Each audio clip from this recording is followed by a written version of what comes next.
Welcome back, folks, and we are looking at Chapter 9 of Henry Barrie, Vimy Ridge Survivor. And this is the portion of the book where we actually start to get into the journal that Henry kept during his experience during World War One. And so most of this portion of the story is actually drawn from there. After Henry finished the letter, he thought, what else can I say? So he started with January 1st, 1917. I, Henry Barrie, 787-129, was at Camillus Camp on New Year's Day. Did nothing all day. It was a good day, in his diary. On January 17th, Henry was told to head back to the trenches and join the 38th Battalion, so he got on the train the next morning. However, the tracks had been destroyed, so the battalion was delayed all morning and didn't get to the station till 4 a.m. Henry slept on the ground in the snow that night with no blanket until the station opened again. He was told his unit was in a place called Vimy Ridge, and they pointed him in the direction to go. When he got there, he discovered they were on rest in billets, and some of the Lanark lads had joined them. It was great to see some of his old friends. Henry asked if they knew where Jimmy was, and they told him Jimmy was in the trenches nearby, but weren't sure where. They also gave him a gas mask. Apparently, the Germans had started using gas in some of the earlier battles, and they showed him how to use it. He was also told that he had a letter and a package waiting for him. His ma had written him. She told him everything was fine and hoped he was doing fine, but he noticed there was a wet stain on the letter. The package was a care package from the Women's Institute with a note from Nettie. Henry was a very popular guy that day. The next couple of weeks it snowed a lot, was unbelievably cold, and Henry was doing work parties. He got to carry shells, dig and pick at the trenches, carry communication wire, help rebuild tracks, help the wounded, and carry sandbags. On January 29th, all the Lanark boys in billet got together and they had a grand party. And Jimmy was there. Henry found out he was in the battalion right beside him. He was looking good and seemed to enjoy the break as well. Jimmy and Henry hung out together for the whole party.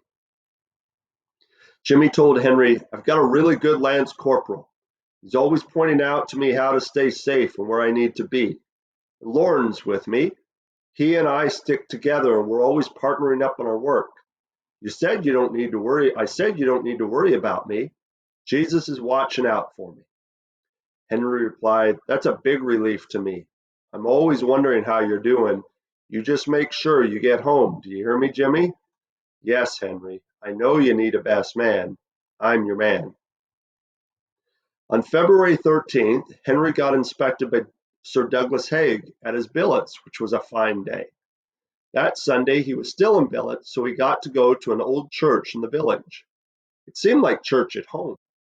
He would spend a week in billets, a week in the reserve trenches, which was only 100 meters behind the front lines, and a week on the front lines. However, when the Germans would get active, everyone was on the front lines.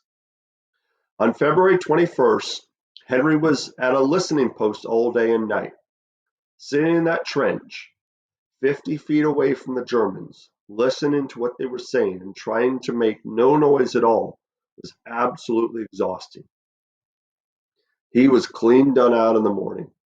The next day, the battalion went over the top and killed a bunch of Germans when he was on guard duty. He watched some of the men die.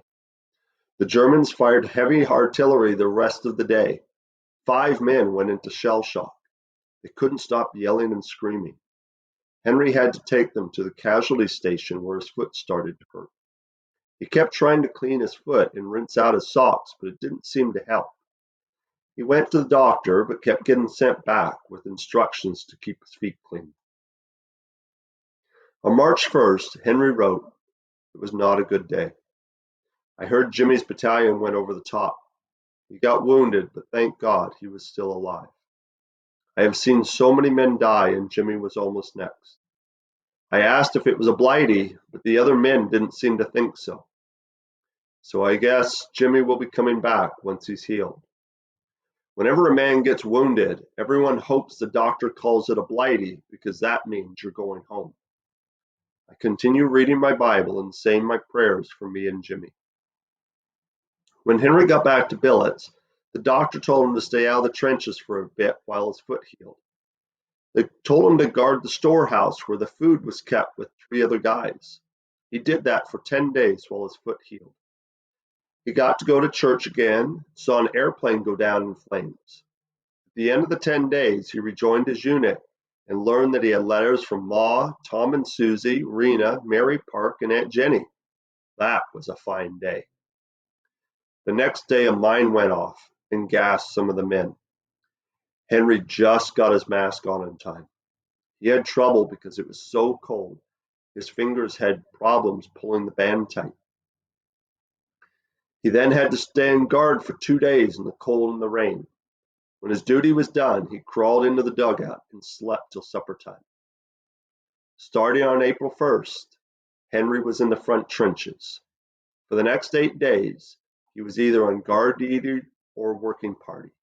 He then wrote in his diary, April 8th, I was in the tunnel behind the line, was on a working party and getting ready to go over the top. April 9th, went over the top, took the 3 lines of trenches, was a wet day, saw an airplane come down. On April 10th, was holding the new line we took from the Germans. On April 11th, was holding the new line, was a fine day, saw signs of the Germans retreating. April 12th, was back in the tunnel, had a good rest and got dried out some, was a fine day. After 9 unsuccessful attempts by the French and the British to take Vimy Ridge, the Canadians, led by Commanding General Sir Julian Byng, were the first over the top and successfully pushed the Germans out on April 9, 1917. During the battle, Henry's battalion came in 4 waves with 10 officers and 550 men. As the battle progressed, another 3 officers and 60 more specialists were brought in from headquarters to continue the push through the 3 lines. We do know that over half of Henry's battalion was killed in this battle. Henry followed the cut team again in the second wave across the open battlefield and into the German trench, not once, not twice, but 3 times that day, with German snipers and artillery firing over him constantly. There were also airplanes flying overhead, dropping Mills bombs and getting into dogfights with German aircraft. It was the largest operation to date in the war and established the courage of our Canadian troops. To Henry, it was a day that he would never speak about to anyone ever. After a day of rest, Henry was told to report to Oxerton for machine gun training and learn how to be an observer. That was great because he got to go to church again when he was training. After he was done training, learning how to clean the gun and watching where the shells landed, he was told to go back to the front line with his unit, but join the machine gun crew, thankfully far away from Vimy Ridge. He spent the next couple months serving as the bombing party. He continued to lose friends and men to snipers, though. He had to carry Corporal Moore to the cemetery and saw Riley killed. He would see some of the old 130th men occasionally, but never saw Jimmy. On June 3rd, Henry started lessons on how to fire the machine gun and got to go to church again. He would spend every day praying for the men who had died, asking God to be with them.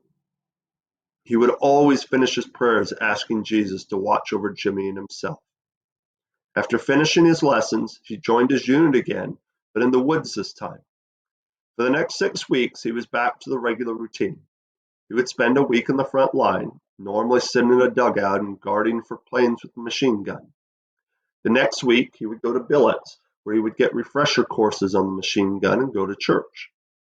On the 3rd week, he would be in support trenches, practicing how to go over the top. Those were fine days.